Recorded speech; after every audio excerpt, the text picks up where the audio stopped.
There's no doubt that former President Goodluck Jonathan is consulting widely about his ambition to run for president in 2027.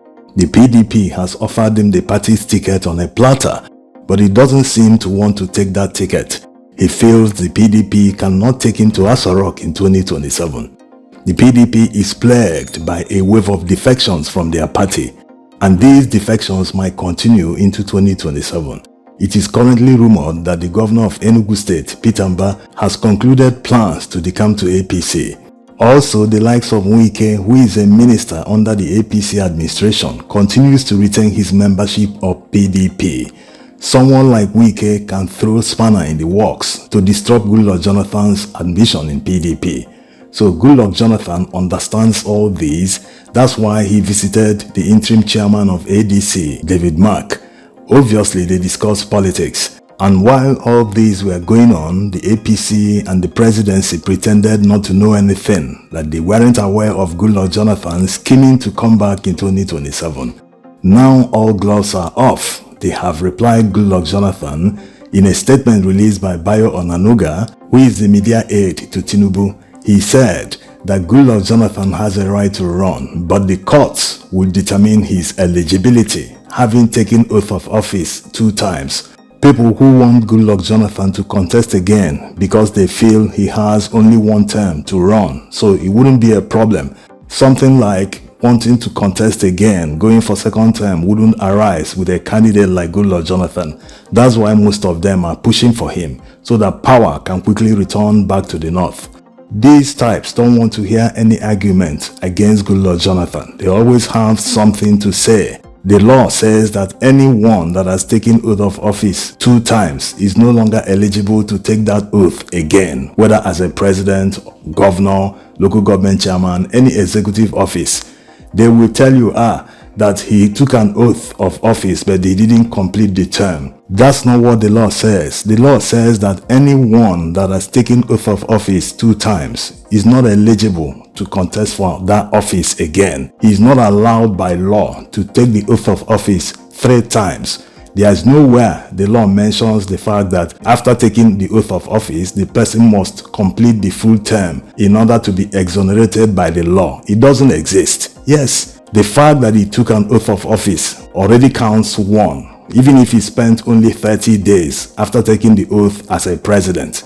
Goodluck Jonathan also has taken another oath when he won the election in 2011, which makes it 2 times. So the law will prevent him from taking that oath the 3rd time. This is very simple to understand.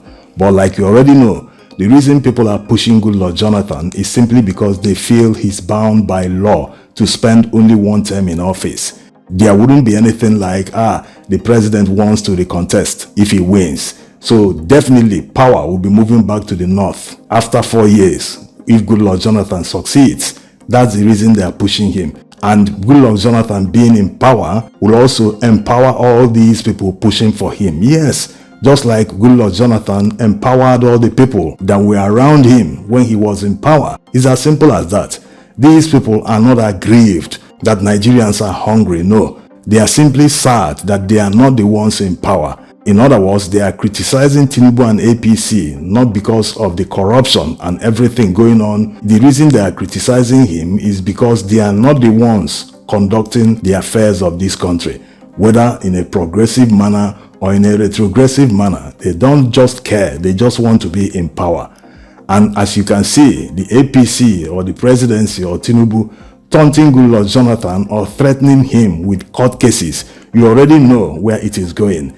If any party makes the mistake of fielding Goodluck Jonathan, that party will not have a candidate in 2027.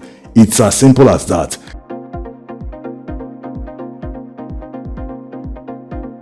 And that court judgment will be delivered in the late hour, making it impossible for the party to replace Goodluck Jonathan. Yes, this is very simple to see, but people with agendas and selfish interests to protect, they will continue pushing. And eventually one political party will fall for it, and ultimately they will not have a candidate in 2027.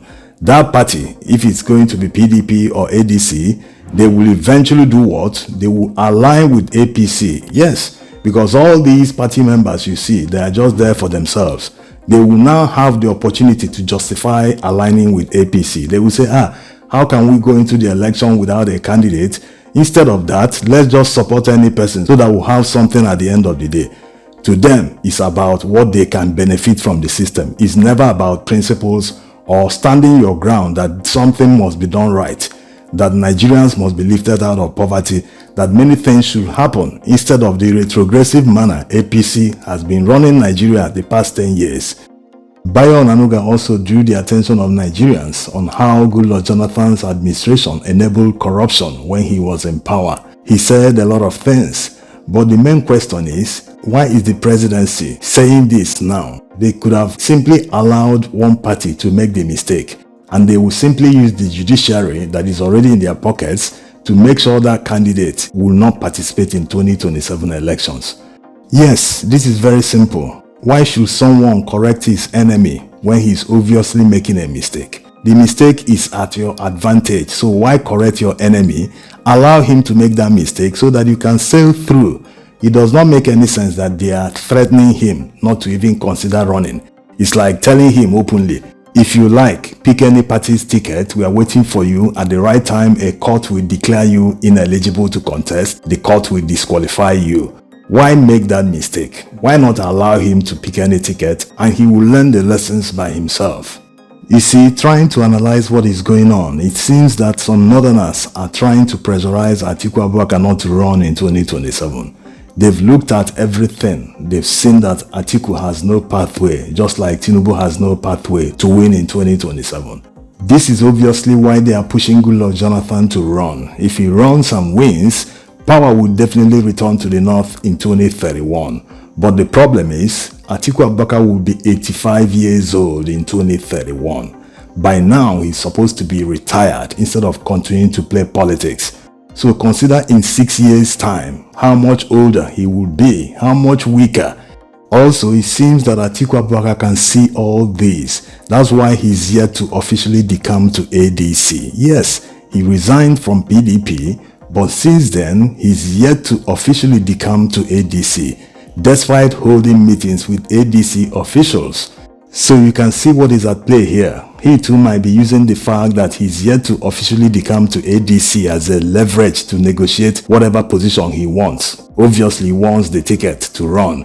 So like already analyzed before, the people that would decide all these are the CPC guys. There's no doubt that some of them are with Tinubu, but the ones that are with ADC are the ones that are very, very influential. The likes of El-Rufai and Issa Pantami and many others. Most of these guys, the very influential ones, are with ADC, and they will be the kingmakers, so to speak, in 2027. Yes, these guys are used to winning. They breathe and eat politics. They understand what is at play. They understand that if they field the wrong candidate, there's no way they are going to win the election in 2027.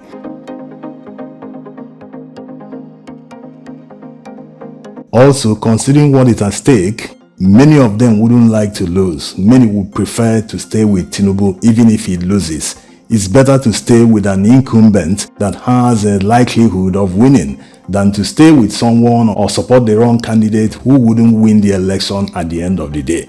So here's hoping that politicians would at the end of the day make the right decision, that it wouldn't be about money for them. Most of Atiku Abubakar's associates and supporters will never tell him to his face, hey, this is not the time to run. Rather, support another candidate, because they all know there is that sentiment already in the South, that the North wants to dominate the South. They always come up with laughable excuses, trying to measure how long Southerners have been in power since the Fourth Republic, as if Nigeria started in 1999. How about all those years Northerners dominated when we were under the military? No one is talking about it today because they want to support their candidate. So the job of telling Atiku Abubakar lies with the CPC guys. Yes, they are the ones that will tell him, no, we are not backing you. We have to back a Southern candidate so that we'll have the chance of winning Tinubu, who is also from the South. This is because APC guys are already spreading the narrative that it is the turn of the South, but Northerners are so greedy. They want power back, despite the fact that Buhari spent 8 years in power. So these kind of narratives, when people hear it in the South, that sense of injustice, that sense of equity and fairness. They will quickly forget about everything, all the suffering, everything the calamity has brought on Nigerians. They will simply forget about it and follow him. Yes, that's the reality. So let's hope that politicians for once will do the right thing. Politicians don't do rational things. They do things that benefit them. The reason they are in politics is for their selfish interest, to protect it. So let's hope that finally they will see reason to advise Atiku Abubakar not to contest. Instead, to back a southern candidate. That way, Nigerians will win in 2027. Thanks for watching.